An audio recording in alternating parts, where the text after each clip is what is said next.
السلام عليكم ورحمة الله تعالى وبركاته. إن شاء الله تكونوا ملاح يا خوتي الأعزاز، إن شاء الله تكونوا بأفضل حال يا ربي. المهم ندخلوا في الموضوع تاعنا، واللي هو هذا الأخ اللي راكم تشوفوا فيه هنا، على بالي عرفتوه كما كاين اللي ما عرفوش. المهم بالنسبة للناس اللي ما عرفتش شكون هذا مواطن جزائري زوالي قليل قيس روحه.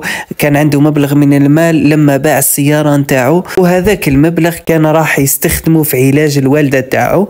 المهم وضع ذاك المال في كيس بلاستيكي أسود وقام وخباه في البيت تاعو، وبعد مدة زمنية لقى باللي الكيس غير موجود، وكيسقسى وسأل الزوجة تاعو قالت له باللي حسبته كيس تاع قمامة وقمت ورميته. هنا خلى خونا يتأثر بزاف ويبكي، وطلع دار فيديو يناشد به ناس الخير، عل وعسى يخرج واحد فيهم ويقول له انه لقى هذاك المبلغ. وكما كان الحال يا خوتي الحمد لله تم استرجاع اموال خونا، وربي يحفظك اخي انت اللي رجعتهم له، وربي يرزقك من حيث لا تحتسب.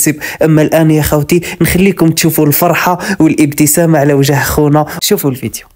والناس وقفت معايا الحمد لله يا ربي. كاين رجال، كاين رجال خفاء، كاين الهاشمي ربي يطول عمره يحفظوه فضل من عند ربي سبحانه. كاين يعني بالطيبه ناس كيما تعاطفت معايا بارك الله فيهم، ولقيت دراهمي. راهو يقول لكم بارك الله في كل واحد تعاطف معاه، يعني هنا يبين لك باللي الجزائر مازال فيها الخير. اقسم بالله يا خوتي بالنسبه للناس اللي تقول لك انقاطع الخير وخلاص الخير راح، لا خويا مازالك انت غير تفائل، على خاطر مازال كاين الخير ومازالوا كاينين الناس الخير. خليك ديما تشوف بنظره تفاؤليه للدنيا. زيد اسمع واش راهو يقول. لا كيما ترميو لي في لاكم بالحاجاكم عاودوا وليو لداري ونفس المبلغ نتاعي الحمد لله يا رب.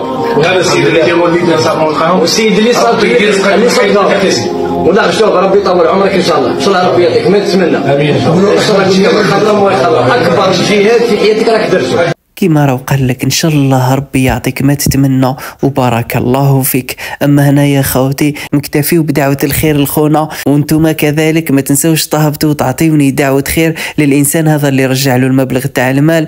اعطيوه دعوي الخير لانه فريمون راجل وزعيم ويستاهل. اما هنا نصل لنهايه الفيديو، ما تنسوش تشتركوا لي في القناه لانه العائله تاعنا راهي تكبر وتكبر وتكبر، والحمد لله هذا كامل بفضل ربي سبحانه، اولا وبفضلكم انتم لانكم ناس تاع خير وتحبوا الخير وتحبوا المحتوى الهادف. نموت عليكم والسلام عليكم.